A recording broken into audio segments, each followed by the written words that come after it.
Bien-aimés dans le Seigneur, je vous salue en ce dimanche de Pâques de la résurrection de notre Seigneur Jésus-Christ, ce qui est la base et la fondation de notre foi, nous qui sommes des chrétiens, qui croyons au Seigneur Jésus-Christ. Que le nom du Seigneur soit glorifié en ce jour, bien-aimés, partout où vous vous trouvez. Bonne fête de Pâques, que la grâce et la paix du Seigneur vous soient multipliées. Vous ne pouvez pas savoir combien mon église me manque, les bien-aimés, les sœurs, les frères. Nous avons l'habitude de se retrouver en ce jour en train de célébrer ensemble. Mais peu importe, partout nous pouvons nous trouver, le Seigneur est avec nous. Il ne dépend pas, n'est-ce pas, du lieu. Il ne dépend pas d'un bâtiment. C'est nous qui sommes le temple du Seigneur. Nous avons droit à les célébrer encore en ce jour. Que son nom soit glorifié. Bien-aimés, partout dans le monde aujourd'hui, nul ne pouvait penser que nous allons célébrer ces dimanches de Pâques dans ces conditions, mes bien-aimés, mais malgré tout cela, Jésus-Christ est sorti du tombeau. Il est libre et vainqueur, il vit dans nos cœurs, il nous a transmis sa vie, les Zoé, la vie de ressuscité, celui que nous glorifions. Et je vous ai dit chaque matin, lorsque vous vous réveillez, il faut crier Hosanna, Hosanna, qui veut parler de la délivrance immédiate de cette coronavirus, de cette peur, de la mort, de la crainte, de tout ce qui est en train de nous en paraître. Que le Seigneur lui-même, mes bien-aimés, comme il a dit dans sa parole, il va combattre pour nous. Et nous savons que la victoire est de notre côté. Bien-aimés dans le Seigneur, aujourd'hui, chrétien ou pas chrétien, tout le monde a la pensée sur la mort et la résurrection de Jésus-Christ. Lorsque Christ est mort, le diable et les hommes ont voulu prouver de quoi ils sont capables. Mais lorsque Christ est ressuscité, Dieu a voulu démontrer de quoi il est capable. Il peut donner la vie à la mort, il peut guérir là où il y a la maladie, il peut arrêter une pandémie, il peut opérer de grandes choses. Hosanna toi, l'homme et le diable sont là pour détruire. Mais Dieu, mes bien-aimés dans le Seigneur, celui qui donne la vie, c'est lui qui ressuscite. Et c'est celui-là que nous célébrons. Partout où vous vous trouvez, vous pouvez joindre vos mains et acclamer le ressuscité, notre Seigneur, notre Dieu.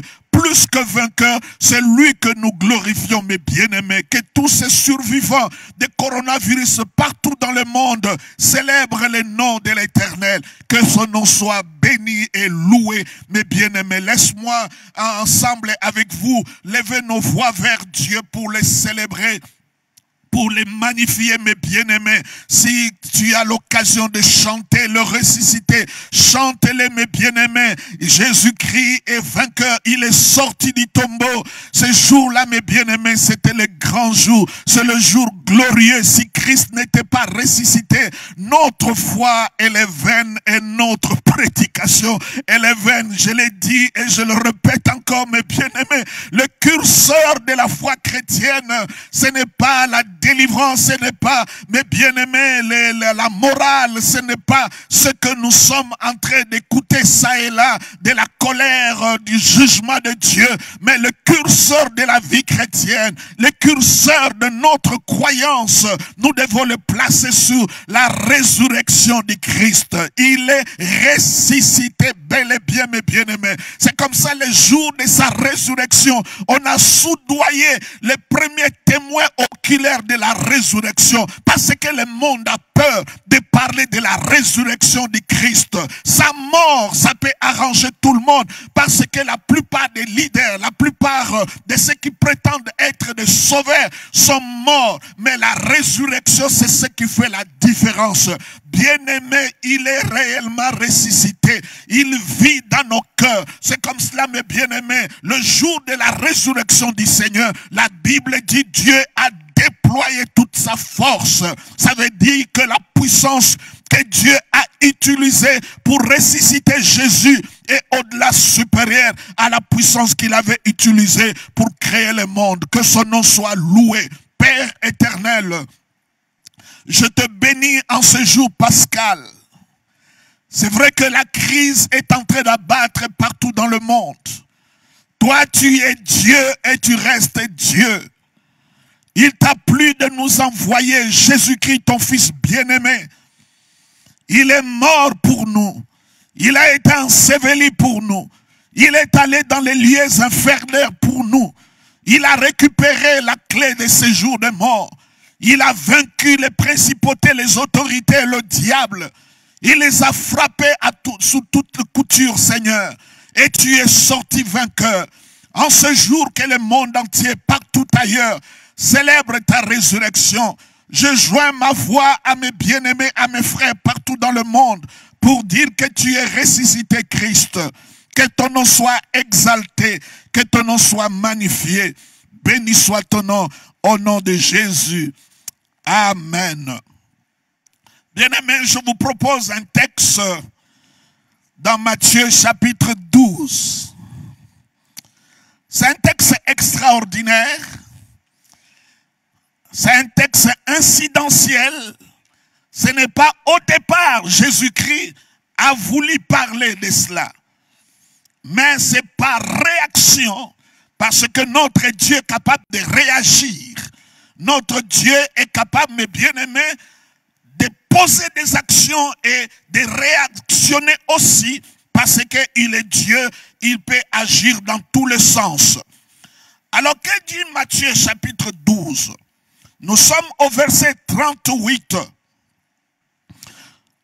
La Bible dit, alors quelques-uns des scribes, c'était une catégorie, mes bien-aimés, de religieux qui se sont spécialisés à écrire, à avoir des parchemins et aussi à être profondément fondés dans les Écritures. C'était comme un département de recherche des scribes et des pharisiens. C'était des grands groupes majeurs religieux respectables. C'était des notables de l'époque. Et mes bien-aimés, c'était des gens importants. Donc, ils se sont approchés du Seigneur Jésus-Christ. Les scribes et les pharisiens qui ne s'entendaient pas, mais là, ils se sont mis ensemble. Ils se sont coalisés pour aller voir Jésus. Ils prirent la parole et dirent, Maître, nous voudrions te voir faire un miracle. Donc, ils sont venus auprès de Jésus et demander à Jésus d'opérer un miracle. Bien-aimé, c'est un besoin légitime. Et surtout particulièrement, la période, le temps que nous sommes en train de traverser, qui ne voudra pas expérimenter un miracle? Qui ne voudra pas expérimenter quelque chose de surnaturel? Celui qui est dans le coma, celui, n'est-ce pas, qui est atteint de cette maladie, celui, n'est-ce pas, dont les affaires sont en train, mes bien-aimés, d'être menacées, qui ne voudra pas expérimenter un miracle? Et là, ils savaient, s'ils ont besoin de miracles, ils devaient aller pas ailleurs. Ils ne devaient pas le chercher dans leur religion. Ils ne devaient pas le chercher dans leur morale très élevée. Ils sont allés auprès de Jésus. Je parle des scribes et des pharisiens. Ils se sont présentés à Christ pour que Christ opère un miracle.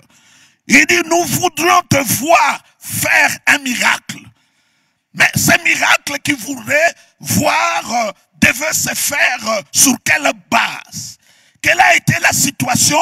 Quel a été le problème? Je continue la lecture. Et Jésus répondit, bien-aimé, il n'y a pas de questions sans réponse. Le Seigneur est assez sage. C'est lui l'incarnation de la sagesse.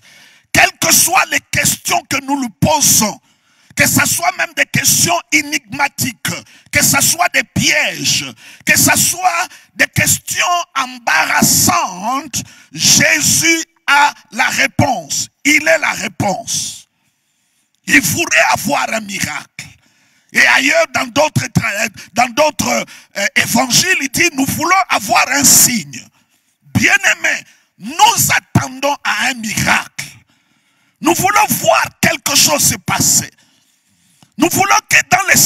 qui arrive, quelque chose d'extraordinaire s'opère, se manifeste parce que le miracle ne relève que, mes bien-aimés, du surnaturel, de au-delà des naturels. Ce n'est pas une question de médicaments, de démarches, de procédures, de méthodologie. Le miracle, c'est quelque chose d'étonnant qui s'opère, mes bien-aimés, pas par le soutien de mains humaines qui agissent comme cela de la part de Dieu et de Dieu seul. Alors écoutez la réponse de Jésus. La réponse de Jésus paraît comme hors sujet. Ils veulent avoir un miracle. Il venait d'opérer un miracle, les versets précédents. Mais là, il voulait voir un miracle.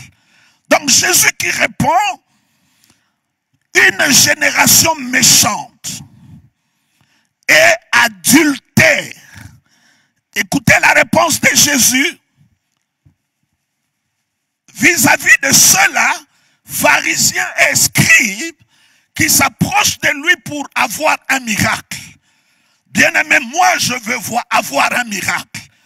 Mais simplement, les gens qui se sont approchés auprès de Jésus pour avoir un miracle, leur intention, leur motivation, la pensée de leur cœur était très mauvaise. Et Jésus, qui va au-delà des apparences, qui va au-delà de la religion, qui va au-delà de ce qui apparaît, c'est lui qui voit l'intérieur du cœur. Il leur dit, vous représentez une génération, pas d'une manière individuelle, mais d'une manière collective.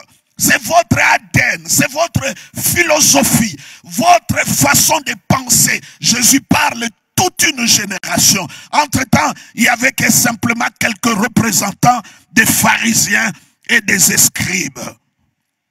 Une génération méchante et adultère demande un miracle.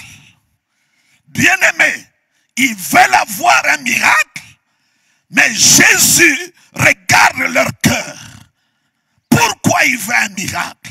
Il dit, vous êtes méchants et adultériens. Vous demandez un miracle? Et Jésus répond, il lui sera donné d'autres miracles que celui du prophète Jonas. Il n'y a pas un autre miracle. Vous voulez que le coronavirus s'arrête?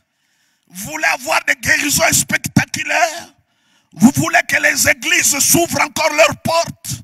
Vous voulez que les économies aillent encore à un niveau très élevé? Vous voulez les changements radicaux? Le Seigneur dit, avant d'attendre à tout ce miracle, il y a d'abord un premier miracle que vous devez croire, que vous devez accepter, qui sera le fondement, qui sera la pierre angulaire de tous les autres miracles. Si vous ne croyez pas à ce miracle, le reste ne pourra pas venir. Et Jésus, comme il parlait aux pharisiens, aux scribes, des gens qui scrutaient la parole, l'ancienne alliance, l'Ancien Testament, il les amène par comparaison à une histoire qui s'est passée dans le livre de Jonas. Il dit, il n'aura pas un autre miracle. Génération méchante et adultère. Vous attendez un miracle, il n'aura pas un autre miracle. Si ce n'est que celui de Jonas. Si vous croyez à ce qui s'est passé dans la vie de Jonas, c'est la même chose qui se passera dans ma vie. C'est d'abord ça le premier miracle qu'il faut croire. Aujourd'hui, mes bien-aimés, on peut chercher à nous faire croire à beaucoup de choses. Ce n'est pas mauvais. Mais Ésaïe 53 qui nous dit, dès le départ, qui a cru à ce qui nous a été annoncé. Commencez d'abord à croire à ces grands miracles de la résurrection du Christ.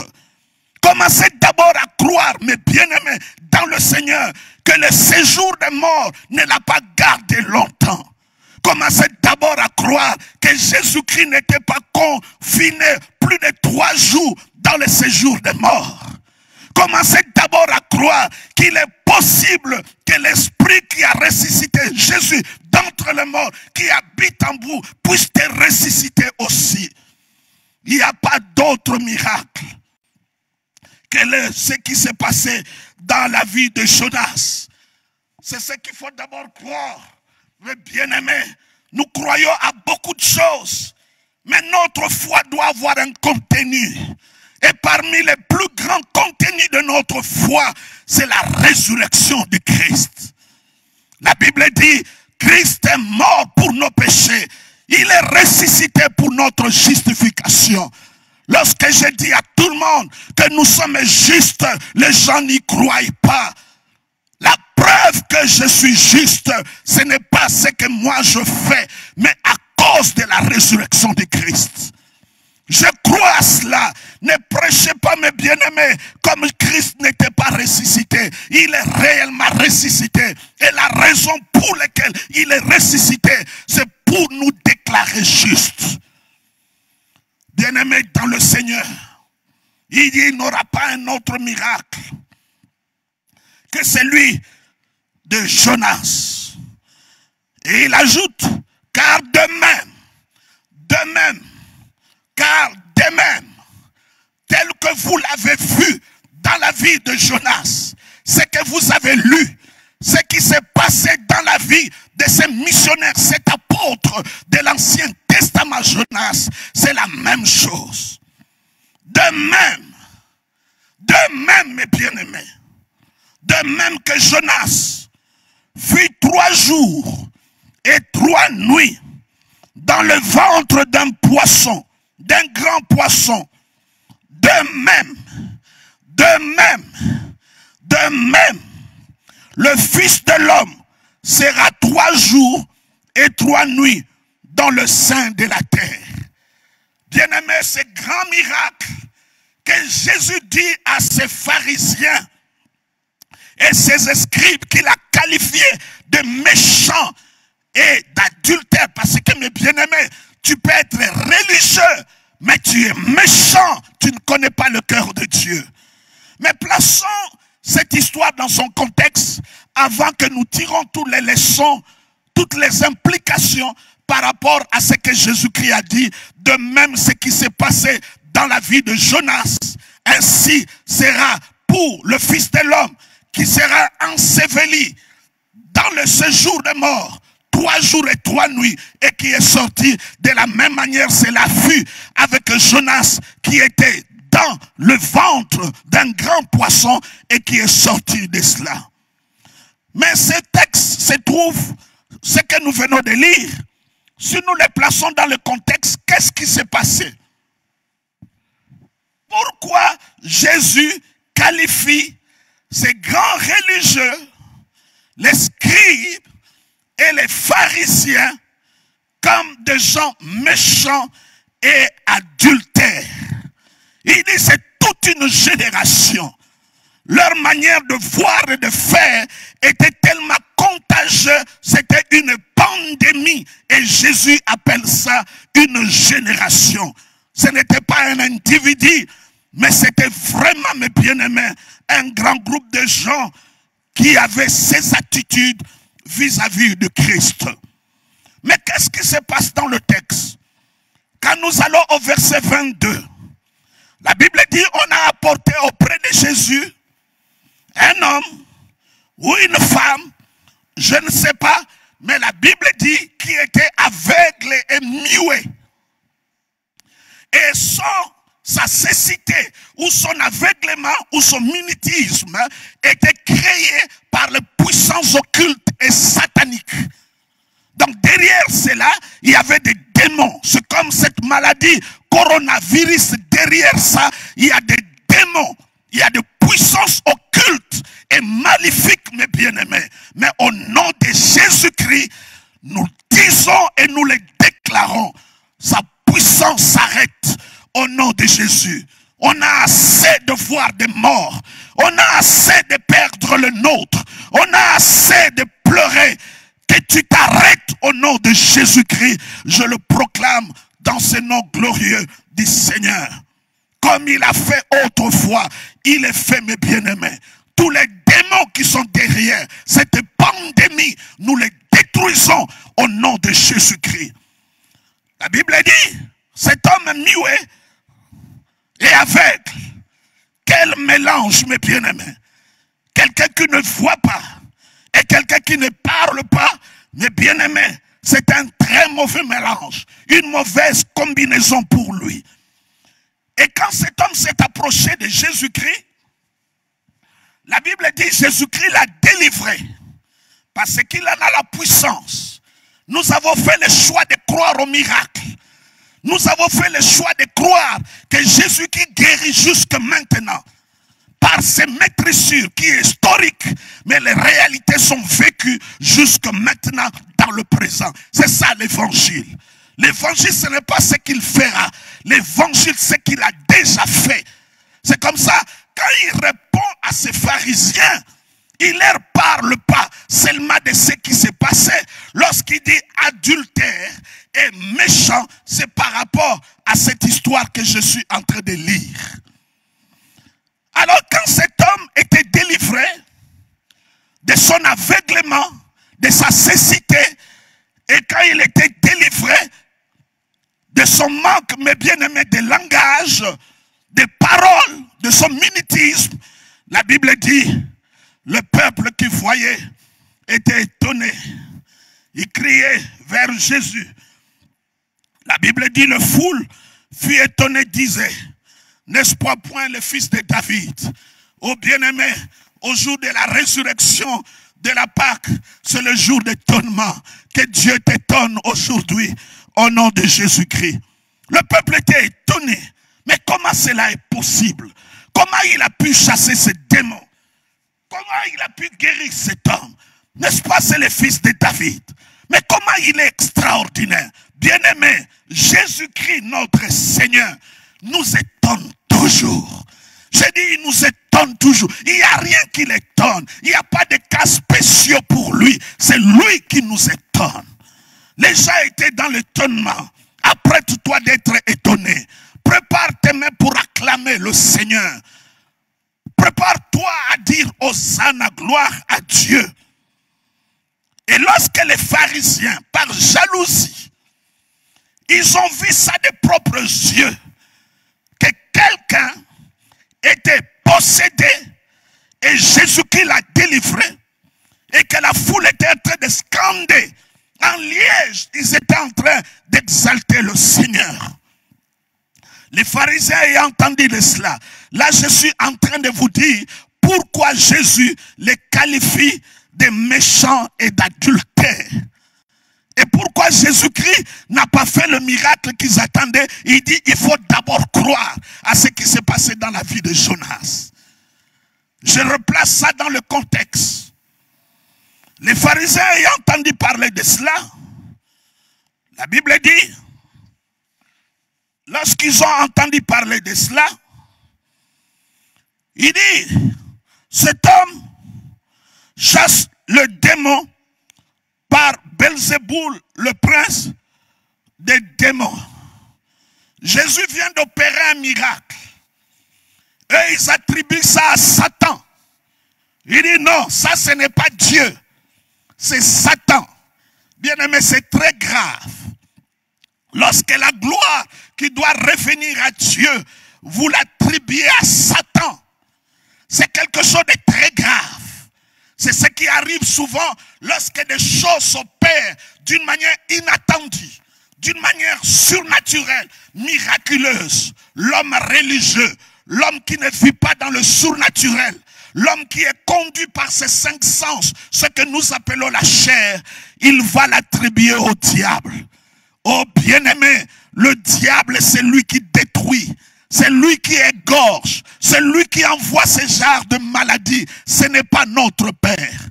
J'entends ça et là, les gens dire que Dieu est en colère et c'est lui qui est en train de tuer tout ce monde-là. Bien-aimé, tu ne connais pas le cœur de Dieu.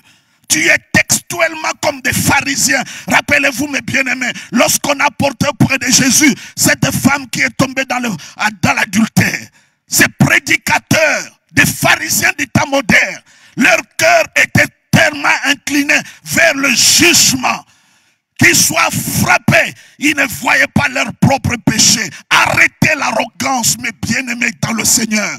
Je sais que la grâce et la miséricorde de Dieu vous scandalisent. Je le dis et je le répète, Dieu est bon. Dieu n'a pas l'amour, Dieu est amour. L'amour, c'est sa nature, ce n'est pas son caractère. Ce n'est pas lui l'auteur de ce que nous sommes en train de vivre. Je le dis et je le répète encore, ce n'est pas un jugement. Ce n'est pas lui. N'attribuez pas ce que Dieu fait au diable et n'attribuez pas les œuvres du diable à Dieu. C'est le diable qui a fait que cet homme soit possédé, soit aveugle, soit muet. C'est le diable qui fait que cette maladie se répande. Bien-aimés dans le Seigneur, ne l'attribuez pas à Dieu, s'il vous plaît. Ne l'attribuez pas à Dieu. Dieu est bon. La Bible dit chaque matin, il renouvelle sa grâce. Chaque matin. Ce matin, il a renouvelé sa grâce. La grâce d'hier, mes bien-aimés, ce n'est pas la grâce d'aujourd'hui. Sa bonté est immense. Bien-aimés dans le Seigneur, ils ont attribué ça au diable. Pourquoi Jésus-Christ les appelle méchants et adultères?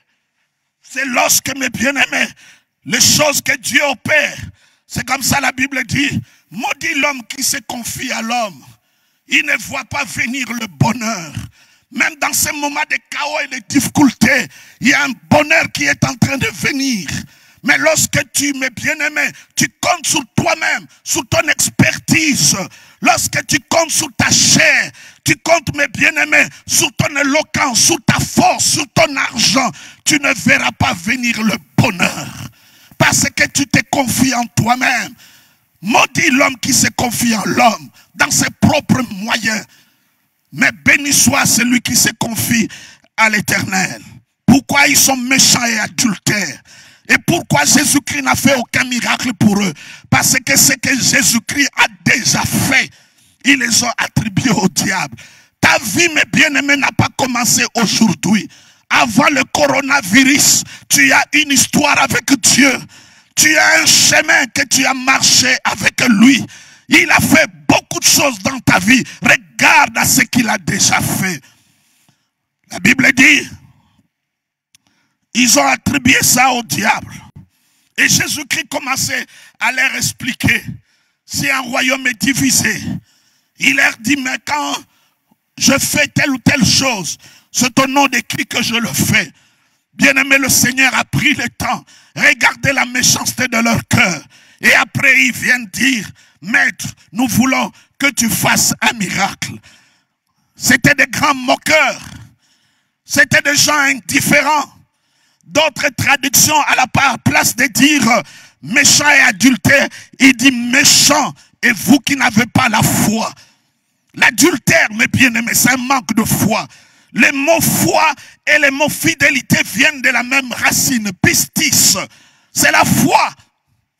Quand tu es fidèle, tu n'es pas fidèle à ce que Dieu t'a dit, mes frères. Si les choses que Dieu ne t'a pas dit, tu le vois s'accomplir, à plus forte raison, les choses qu'il t'a dit, il les fera. Tu es compté parmi les survivants. Tu vas sortir de cette histoire. Tu vas le glorifier. Parce qu'il est notre Seigneur. Tu vas le glorifier. Alléluia. Gloire à Dieu. Et la Bible dit, Jésus commence à leur parler. Et là, il dit quelque chose de très fort. Nous sommes au verset 30. Celui qui n'est pas avec moi est contre moi. Celui qui n'assemble pas disperse. Suivez cette déclaration, mes bien-aimés, disperse. Il dit disperse. Il ajoute, c'est pourquoi je vous le dis, tout péché et tout blasphème sera pardonné. Les gens méchants ne peuvent pas croire à cela. Il dit tout péché, tout blasphème. Regardez là où le Seigneur a mis la barre. Il dit tout péché, tout blasphème sera pardonné aux hommes. C'est le temps de prêcher le pardon que le jugement. Cher ami dans le Seigneur, il a dit tout péché.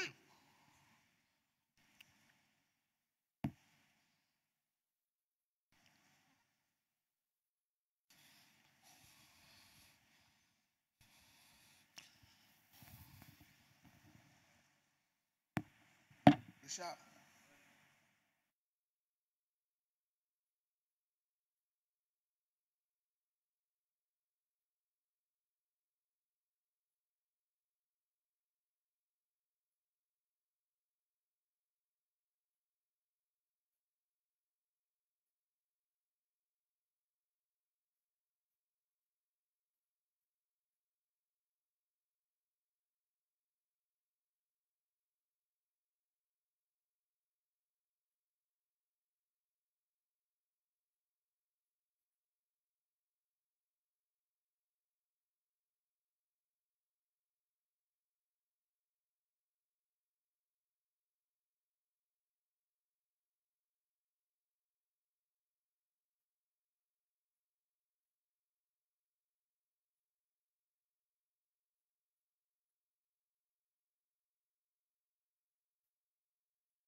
bien-aimés, pourquoi Jésus les qualifie d'adultère et de méchants? D'autres traductions remplacent le mot adultère par manque de foi. Et je vous ai dit, mes bien-aimés, la foi et la fidélité, parce que l'adultère, c'est lorsque tu es infidèle. La foi et la fidélité ont les mêmes racines, c'est pistis en grec, mes bien-aimés. Donc il dit méchant et adultère. De méchants, vous qui ne croyez pas, vous qui n'avez pas la foi. Regardez le niveau que Jésus élève, le manque de foi à celui qui commet l'adultère. Celui qui commet l'adultère, c'est celui qui ne respecte pas l'alliance. Celui qui ne croit pas à l'alliance, au serment de Dieu, mes bien-aimés. C'est comme ça qu'il parle aux pharisiens. Et là, il a dit, il n'y a pas un autre miracle si ce n'est que celui de Jonas, mes bien-aimés. Mais leur parole est méchante d'attribuer le miracle de Dieu au diable. Ils ne voient pas quelqu'un qui est guéri. Ils ne voient pas le miracle de Dieu. Ils s'en foutent de tout cela. Ils sont dans leurs normes. Ils sont dans leur religion. Ils sont dans leur légalisme. Ils sont dans leurs règles, mes bien-aimés. Bien-aimés dans le Seigneur. Dieu, son cœur n'est pas dans les règles, dans les normes. Son cœur, mes bien-aimés, est dans la relation, est dans la miséricorde, est dans la bonté, mes bien-aimés. C'est comme cela, mes bien-aimés. La grâce scandalise beaucoup de gens. C'est comme, écoute ce qu'il dit. Il dit quiconque, c'est lui. Je suis au verset 31, excusez-moi. C'est pourquoi je vous le dis. Tout péché et tout blasphème sera pardonné. Quand j'entends les gens qui parlent, que Dieu est tellement fâché et qu'il a fait sortir de sa poche le coronavirus. Il y a même ceux qui disent, c'est comme ça, vous voyez, même la contamination se fait dans l'église. N'insultez pas l'église du Seigneur. Ce que nous ne comprenons pas, nous devons, mes bien-aimés, laisser un jour, nous allons comprendre. Et la Bible dit, il est dit très bien, mes bien-aimés. Il est dit très bien, et je le répète encore, tout péché, tout blasphème sera pardonné aux hommes. Mais le blasphème contre l'esprit ne sera point pardonné. Quand il parle de blasphème selon l'esprit, il parle par rapport aux scribes et aux pharisiens. Ceux qui ne croyaient pas au Seigneur Jésus-Christ. Bien-aimés, c'est le seul péché impardonnable. Tous les restes sont pardonnables. Lorsque tu fermes ta porte à la grâce de Dieu, à l'œuvre de la croix, lorsque tu fermes ta porte et que tu ne reçois pas Jésus dans ta vie, bien-aimé dans le Seigneur, c'est ça, les blasphèmes contre le Saint-Esprit. Plaçons les choses dans leur contexte. À qui s'adresse-t-il? Il ne s'adresse pas à l'Église. Il ne s'adresse pas aux chrétiens. Il s'adresse aux pharisiens.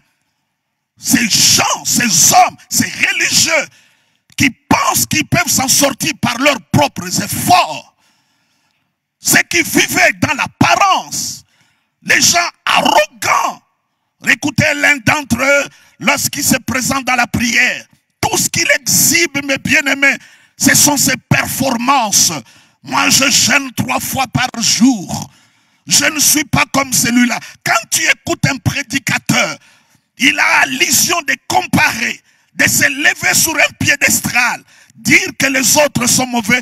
Tu n'as jamais compris. L'apôtre Paul dit, j'ai travaillé plus que eux tous. Après, il a rectifié. Il dit, toutefois, ce n'est pas moi, c'est la grâce du Seigneur. Il dit, tout péché sera pardonné, tout blasphème. Et Jésus va encore plus loin. Là, ça doit choquer les religions. Les religieux plutôt. Les gens qui sont inclins au jugement par la miséricorde. La Bible dit, quiconque parlera contre le Fils de l'homme. Dites-moi, mes bien-aimés, il n'y a pas de péché qui, si je peux catégoriser le péché, il dit celui qui parlera contre le Fils de l'homme. C'est grave. Celui qui parlera contre le Fils de l'homme. Il dit, il lui sera pardonné. Voyez? Voyez? Voyez, là où la grâce peut aller, là où l'amour de Dieu peut aller, il dit même ceux-là qui parlent contre le Fils de l'homme, il leur sera pardonné. Mais quiconque parlera contre le Saint-Esprit, celui qui parle contre le Saint-Esprit, c'est celui qui refuse, mes bien-aimés, la conviction que l'Esprit met dans notre cœur d'accepter le Seigneur Jésus-Christ. Celui-là, mes bien-aimés, ne sera pardonné ni dans ce siècle, même pas dans le siècle à venir. Là, Jésus-Christ, lorsqu'il va leur répondre sur leur méchanceté et sur, n'est-ce pas, leur adultère, leur manque de foi, mes bien-aimés, écoutez leurs paroles. Jésus est devant eux, les gens sont en train de l'exalter, ils ont des paroles injectées de poison, des paroles méchantes, des paroles mauvaises. Ils attribuent la grâce de Dieu, la bonté de Dieu au diable. Et parfois on fait vice-versa, on attribue les choses du diable à Dieu. Et là, Jésus leur parle de l'abondance de leur cœur. Et c'est de là, mes bien-aimés. Après, ils viennent pour demander un miracle de la part de Jésus. Jésus qui le regarde, il dit, mais vous êtes pathétique. Il n'y a pas longtemps, vous m'avez traité de Belzéboul. Il n'y a pas longtemps, vous venez de me traiter prince des démons. Mais là, vous venez pour avoir un miracle. Non, je ne ferai aucun miracle. J'ai la capacité de le faire. Vous l'avez déjà vu. Mais là, vous demandez un miracle, vous demandez un signe. Il n'en aura pas un autre signe. Bien-aimés, en ce jour de Pâques, avant que les choses changent, ce que nous sommes en train d'attendre partout ailleurs, on veut un miracle, un frère qui est malade, un ami qui est en train de souffrir, il y en a ceux qui pleurent. Partout ailleurs, nous prions, nous voulons un miracle. Mais cela tombe, mes bien-aimés, en ce dimanche de Pâques. Le Seigneur dit, il n'y a pas un autre miracle. Il ne sera pas donné d'autre miracle que celui du prophète Jonas. Il y a similitude entre ce qui s'est passé dans la vie de Jonas et ce qui s'est passé dans la vie du Christ lorsqu'il était enseveli. La première chose que nous regardons, mes bien-aimés, quand nous prenons Jonas chapitre 1er, verset 17, la Bible dit, quand nous prenons Jonas chapitre 1er, la Bible parle, n'est-ce pas, de Jonas qui était dans le sein, n'est-ce pas, du poisson, du gros poisson. La Bible dit, Jonas a passé 3 jours et 3 nuits dans le ventre d'un poisson. Il était là à l'intérieur. Personne ne pouvait le voir. Il était presque mort, enseveli. Jésus-Christ aussi, il a passé 3 jours et 3 nuits dans le séjour de mort. Lorsque Jonas était dans le ventre du poisson, il a invoqué Dieu, il a prié, il a parlé au Seigneur. Le Seigneur l'a écouté. Notre Seigneur, il est allé dans le séjour de mort. Il a vaincu le diable au ciel. Il a poursuivi sous la terre et il a poursuivi sous la terre. Il n'y a pas les sphères, il n'y a pas un endroit où le diable peut échapper Dieu. Jésus-Christ l'a poursuivi jusque dans le séjour de mort. Gloire à Dieu, mes bien-aimés. Et quand il a fait cela, il a fait ça pour toi. Jonas a passé 3 jours, 3 nuits dans le ventre d'un poisson. Jésus a passé 3 jours et 3 nuits dans le ventre de la terre. Jonas est presque mort, est sorti du profondeur. Jésus est ressuscité des morts.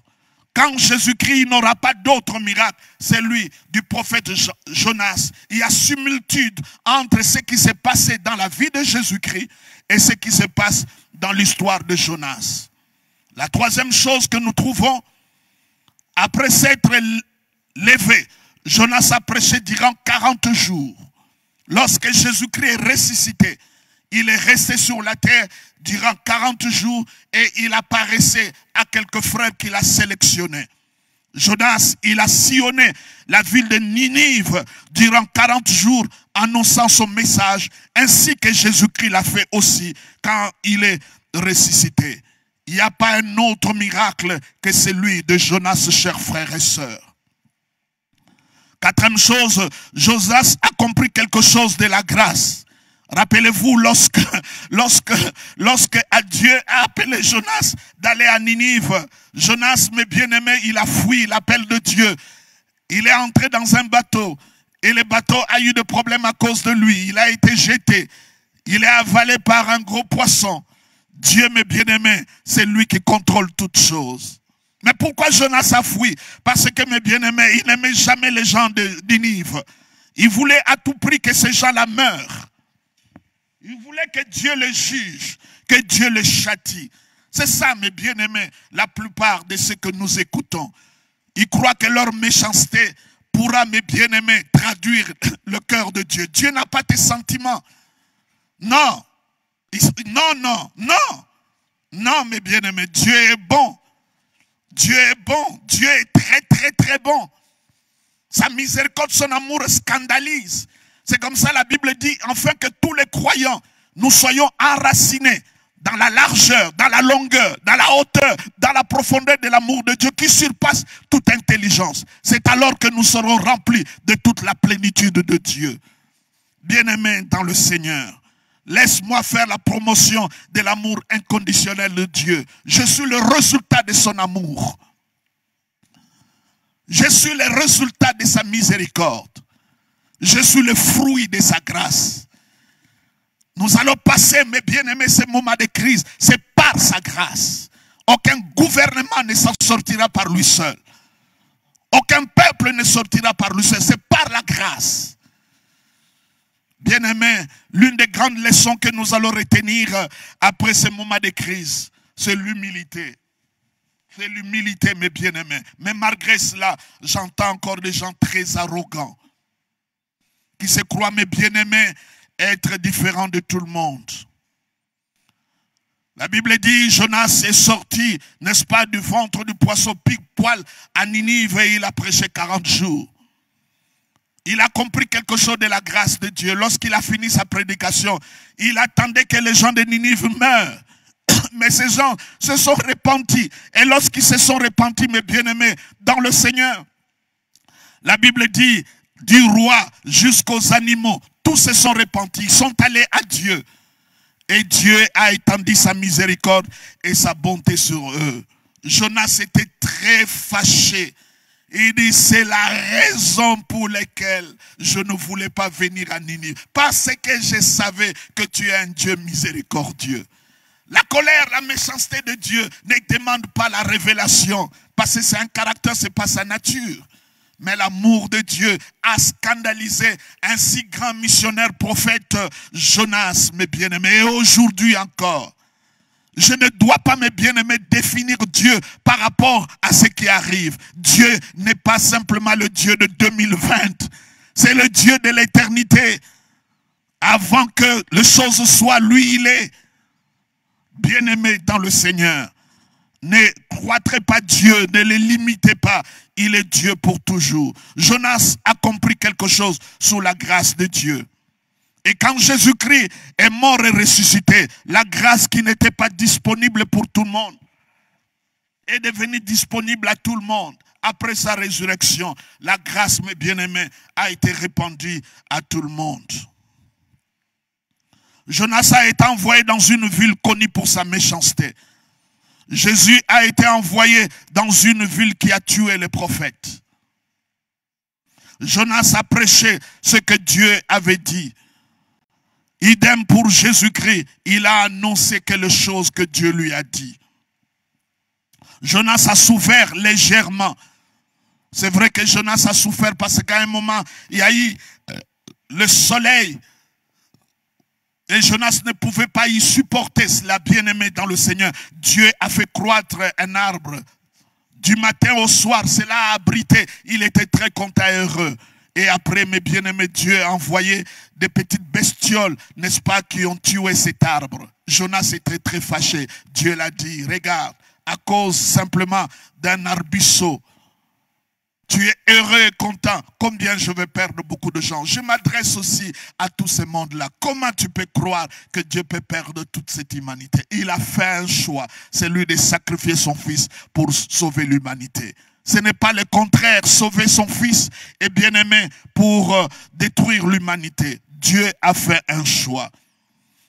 Bien-aimé dans le Seigneur, je peux continuer comme cela. Il y a beaucoup de similitudes entre la vie de Jonas et la vie du Christ. Et Jésus-Christ a dit, il n'y a pas un autre miracle. Vous ne verrez pas un autre miracle. Vous qui ne croyez pas, vous qui êtes méchants, vous ne verrez pas un autre miracle si ce n'est que celui du prophète Jonas. Oh bien-aimés dans le Seigneur, en ce jour, nous pouvons lever nos mains, mes bien-aimés. Oublions tout ce que nous sommes en train d'attendre. Tout genre de guérison, de miracles. Ramenons toutes nos pensées, mes bien-aimés, à la résurrection du Christ. Ça, c'est le plus grand. C'est le premier. C'est la base. C'est le fondement de tout le miracle. Si dans ton cœur, tu crois que Jésus-Christ est mort, ressuscité, la Bible dit tu es sauvé. Sozo. La protection est là-dedans. La guérison est là-dedans. L'abondance est là-dedans. Chers amis dans le Seigneur, ne soyons pas de cette génération méchante et adultère, infidèle, qui ne croit pas, qui n'a pas la foi. Soyons cette génération, mes bien-aimés, après tous ces événements, qui disent ensemble, si nous sommes survivants, c'est grâce à Dieu, c'est grâce à son amour. En ce dimanche de Pâques, partout où vous vous trouvez, que la grâce et la paix du Seigneur vous soient multipliées au nom de Jésus-Christ. Avant d'attendre à un autre miracle, le plus grand de tous, mes bien-aimés, c'est la résurrection de Christ. C'est comme ça que Jésus-Christ a répondu à ses pharisiens. Prochainement, je vais aller encore trop loin pour tirer des similitudes entre la vie de Jésus et la vie de Jonas. Jonas est prédicateur qui était sûr de l'amour de Dieu, de la miséricorde de Dieu. Et Dieu lui a parlé. Quand vous lisez, quand Dieu parle à Jonas, il dit quelque chose. Il dit, mais le lendemain, à l'aurore, Dieu fit venir un ver qui piqua le ricin, et le ricin sécha. Au lever du soleil, Dieu fit souffler un vent chaud d'Orient, et le soleil frappa la tête de Jonas, au point qu'il tomba en défaillance. Il demande la mort, et dit, la mort m'est préférable à la vie. Dieu dit à Jonas, fais-tu bien de t'irriter à cause de ce ricin? Fais-tu bien de s'irriter juste à cause de cet arbusseau? Il répondit, je fais bien de m'irriter jusqu'à la mort. Éternel dit, tu as pitié de ce ricin qui t'a coûté aucune peine et que tu n'as pas fait croître, qui est né dans la nuit et qui périt dans une nuit. Et moi, je n'aurai pas pitié de Ninive. Et moi, je n'aurai pas pitié des habitants de la terre ici en 2020. C'est ça la voix du Seigneur. C'est ça, mes bien-aimés, le miracle dans le Seigneur. Et c'est là où le livre de Jonas. Et moi, je n'aurai pas pitié de Ninive, la grande ville dans laquelle se trouvent plus de 100 000 hommes qui ne savent pas distinguer leur droite et leur gauche, et les animaux en grand nombre, même leur économie, leurs biens. Bien-aimé, il dit cela à Jonas, qui était scandalisé de voir l'amour de Dieu. Que la grâce et la paix du Seigneur vous soient accordées. Nous allons nous voir dimanche prochain. Amen. Nous allons prier tous ensemble. Seigneur, merci pour ta résurrection. Merci parce que le séjour des morts ne t'a pas retenu. C'est le signe, Seigneur. Partout où il y a la mort, où il y a la destruction, tu es capable, Seigneur, de porter la vie. Nous nous abandonnons à toi. Nous croyons, Seigneur, à ta résurrection, quel que soit ce qui arrive. Tu es ressuscité. Hosanna à toi. Gloire à toi. Guéris ceux qui sont malades. Délivre ceux qui sont dans le filet de l'oiseleur. Manifeste ta grâce. Bénis tout le peuple du sang précieux là où se trouve. Soutiens-le, Seigneur. Répands ta bonté. Donne la force, la soif de te connaître encore plus. Au nom de Jésus. Amen. Très bon dimanche de Pâques. Que Dieu vous bénisse.